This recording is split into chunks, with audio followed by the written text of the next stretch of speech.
Breaking news. Tikamati tikuzisatira zinthu zeti mene zikuyendera panopa mukhoza kuona kuti DPP ikuti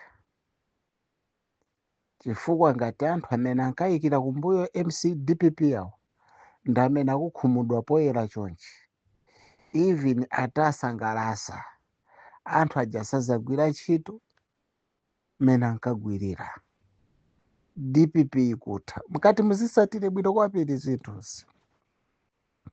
Ndi kuchoka kwa apo MCP ndije inkasunga chimanga ichayo kuti anthu amwalire bwino. Ndi kuchoka kwa apo sopano UTM tamva mkulu wina wake akuti akayanali ndi mameeting pamandi chani akakanganako kumeneko akupusamba zulana UTM. Mukhoza kuona kuti zinthu zake zikumayenda motani. Enafe tikamayima pacholo kuti by all means akapwakashana mitu anthu mitu ikaphwanyana akati aphwanyane kuphwanyana mmene angaphwanyanane mapeto ake anthu mpumulo umene ataupeze ndi atupere mluzi imene ili UDF. Tisafusane mafunso ambiri UDF ina ndi mavoto ochepa. Guys, munthu yemweyo amene anavotera enawo yemweyo ndi amene azavotera UDF. Mundiuza kuti pa nthawi imene tosalaya mawina anthu amene anavota ndi ati omwewo ndi amene 2025 anakavotera DPP, omwewo 2030 ndi amene azavotere UDF.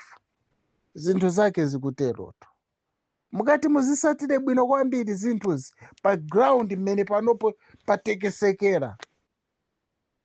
Anthu mayankho awo panopo ndi atupere mluzi osasintha sonso goledi chifukwa tikangoyankhula kuti UDF ndi atupereyo. Timvesesane nditu guys, timvesesane.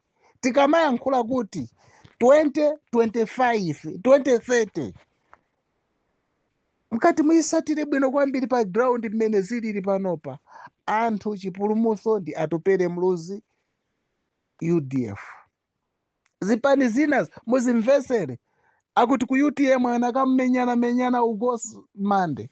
DPP ndi imene mukhoza kuona kuti agalu akumaluma each and every day ambo yawo kuluma ndithu chipani cha DPP chija peace koma apo mpang'ono pompano muona zazikulu ku DPP uko. MCP ndija inkasunga chimanga ija kuti iphe anthu.